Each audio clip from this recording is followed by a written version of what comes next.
এই বয়স হচ্ছে এক্সট্রা হওয়ার বয়স। সব কিছু এক্সট্রা করা, এক্সট্রা সাজুগুজু, এক্সট্রা পড়াশোনা, এক্সট্রা দৌড়ানো, এক্সট্রা কারিকুলাম, সব কিছু এক্সট্রা করা উচিত। কারণ আপনি এই বয়সটা আর কখনো ফিরে পাবেন না।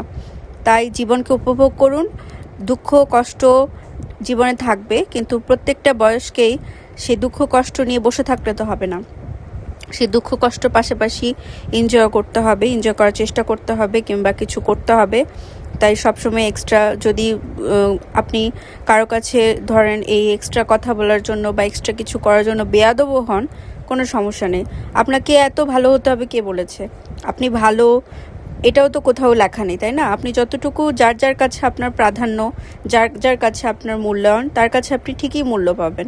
আপনার সবার কাছে ভালো হওয়ার কোনো প্রয়োজন নেই। মানুষ কখনো সবার কাছে ভালো হতে পারে না। মানুষ কখনো সব দিয়ে সব কিছু করে কখনো কারো মন জোগাতে পারে না।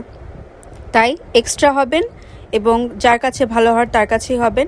যে আপনার সাথে অন্যায় করবে তার কাছে আপনি বেয়াদবি থাকেন, ভালো হওয়ার দরকার নেই, আপনি প্রতিবাদ করুন। ধন্যবাদ। এখন সিজন হচ্ছে বর্ষাকাল, তো বর্ষার জন্য হুটহাট ওরকম অনেক বৃষ্টি, হুটহাট অনেক মেঘ, হুটহাট অনেক রোদ এরকম দেখা যায়। তো এইসব দিনে বেগুনি খেতে অনেক ভালো লাগে। রমজান মাস ছাড়াও বাসায় বানানো বেগুন আমি সবসময় প্রেফার করি। আমার মায়ের হাতে বেগুনি, কালো জিরা থাকে তাতে, আর সাথে সালাদ কুচি করা ছিল। যদিও আমি বাইরের খাবারও খাই না তা না, কারণ এখন দিনের বেশিরভাগ সময়ই আসলে বাইরে কাটানো হয়। তো ডিনার একটু হালকা করতেছিলাম, যদিও আমি কয়েকদিন ডিনার করছি না। তো আজকে ভাবলাম একটু আম, যেহেতু গাছের আম আছে, আমি অনেকগুলো আম আর কি মামার কাছ থেকে কিনে নিয়েছি, স্কুলের মামার কাছ থেকে। তো ওই আমটা দিয়ে দুধ দিয়ে, একদম খাঁটি গরুর দুধ দিয়ে একটু ভাত খাচ্ছিলাম। আজকে খুব ইচ্ছা করলো একটু চটকে ছোটোবেলার মতো দুধ ভাত খেতে। মাঝে মাঝে পেট ঠান্ডা করার জন্য কিন্তু যথেষ্ট এই খাবারটা। খুব হেভি খাবার আপনার পেট ঠান্ডা করবে না কখনোই। আপনার হয়তো জিহ্বার স্বাদ আপনি পাবেন, কিন্তু পেট ঠান্ডা করার জন্য কিন্তু এসব খাবার খুবই ভালো এবং খুবই স্বাস্থ্যকর। আর করলা ভাজি সবসময় আমাদের বাসায় থাকে, কারণ আব্বু আম্মু ডায়াবেটিস।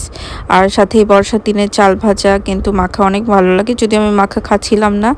এটা পরের দিনের ক্লিপ। আমি একটু বাইরে থেকে আব্বুকে বলেছিলাম যে আব্বু একটু পেঁয়াজু, বেগুনি আর পুরি নিয়ে আসো। তো আম্মু আমাদের জন্য নিয়ে এসেছিলো, সাথে তিলের জিলাপি নিয়ে এসেছিলো গুড়ের। যদিও মিষ্টি একদমই অ্যাভয়েড করি, তা খুব অল্প খেয়েছি। সত্যি কথা বলতে আমার মার খুব ইলিশ মাছ প্রিয়, তো আম্মুর জন্য ইলিশ মাছ আর এই সপ্তাহে একটু চিংড়ি বাজার করে এনেছে।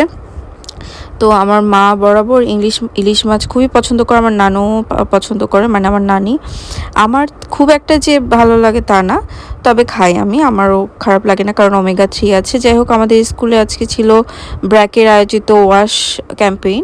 তো সবাই যে যার একটা করে সাবান এনেছিল। ব্র্যাকের আয়োজিত এই উদ্যোগটা খুবই সুন্দর এবং আমার কাছে বেশ সাবলীল লেগেছে। আর সাথে ওদেরকে লাঞ্চ করানোর ব্যবস্থা ছিল। তো হেড স্যার থেকে শুরু করে সব স্যার ম্যাডামরা আমরা ছিলাম আজকে দিনটা খুব সুন্দর ছিল, আলহামদুলিল্লাহ। তো আজকে পর্যন্ত।